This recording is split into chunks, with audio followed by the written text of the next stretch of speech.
I want to give some distinctions between light and sound and other endeavors. Many of you have heard some of these points, but it's always good to review these things.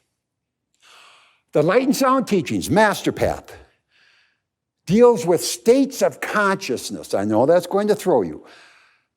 Not projection. Other psychic endeavors are always trying to leave the physical body, as opposed to the deification of your own soul. Deification, deity. Your soul is a deity. It's a God. Every one of you are gods. That's what it means in the Bible, a son of God. Everyone's a son of God. There's not just one like Jesus or some past saint.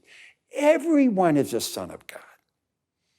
So the whole point to a truthful path is the deification of your own soul. If you don't come out the other end as a deity, you don't have the true path.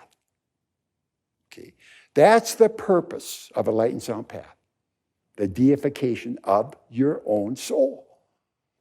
The Master Path does not deal with anything about leaving the body. It deals with states of consciousness. And you say, Gary, what's a state of consciousness? It's your present state of mind. It's what you believe in, what you consider true, what you've consented to, your favorite love, belief, your trust, everything you assume about yourself to be true or false is your state of consciousness. That's your working mindset. This is where you live. You don't live out of your body and going up to some plane. You live right here and now. Now, how many people are happy right here and now?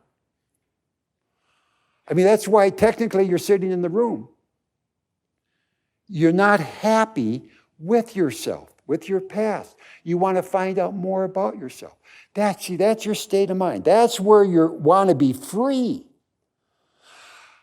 You get up in the morning, you say to yourself, I hate going to work. I just don't want to go to work. Okay, that's your state of consciousness. You're trapped now, but you got to go to work anyway, right? What an unfavorable situation. You don't want to go to work, but you have to go to work. That's your state of consciousness. This is what you want freedom from. You want freedom from pain and heartache and misery and unhappiness and boredom and loneliness. Those are all states of consciousness operating right here in your noggin, right between your two eyes. This is what you want control of right here. This is where you live. This is where you feel good about yourself. This is where you despise yourself. This is what we need control of, our state of consciousness. And we want that state of consciousness to first be discovered, and then it's a whole process of elevating that state of consciousness higher and higher. As we get more truth, higher and higher and higher. And eventually, that state of consciousness that was sitting here somewhere in these lower chakras just gradually keeps moving up through the directions and assistance of the Master. And finally, we bust through this little golden door, referred to as the Tisratil, the third eye, the black spot, the open sesame, the 10th door, that type of thing, what Jesus referred to as knocking on the door. So we keep moving up our state of consciousness until finally we're up at this juncture, we get through this door, and then we start experiencing those states of consciousness that are above the physical now and deal with the astral, the causal, the mental, and eventually we come into the aura of our soul and realize our divine self. That's the process.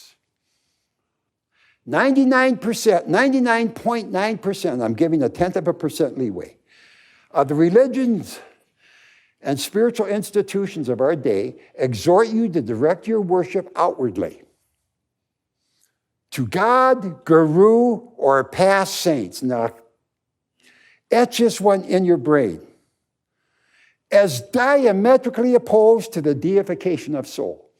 See? All your worship, you're told to worship Jesus, Buddha, Krishna, Zoroaster, Pythagoras, Nanak, Kabir. Worship something outside of yourself.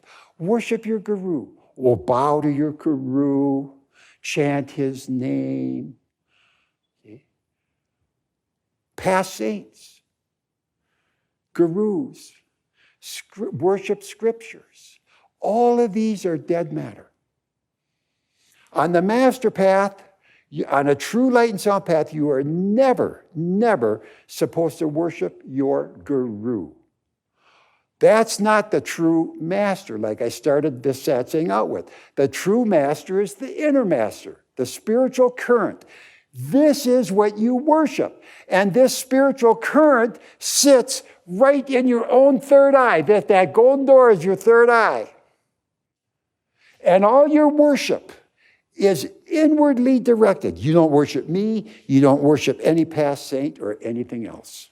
But you look at the paths of the world, do your own investigation, and you will see that they are exhorting you to extol and worship something outside of yourself. And as soon as you are worshiping something outside of yourself, you're into illusion.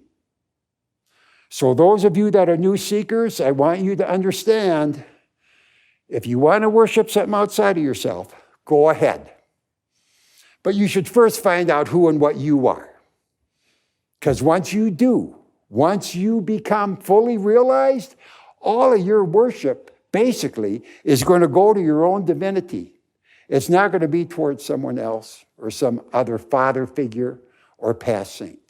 That's very, very important. People are turned off about worshiping a guru. See? You don't want to worship anybody. Some people look at me and lay the same thing on me. See? Well, that's just an illusion. No. You people are just as divine as you think I am. There's no difference. Jesus said the same thing. You'll do greater works than I will. So your worship, and of course you need a guru to lead the way and protect and help you. But the guru is the inner sound current, the radiant form. That's what is worshipped, and that power is right in here, you see? So all your worship goes right here. That's a big point to a lot of seekers.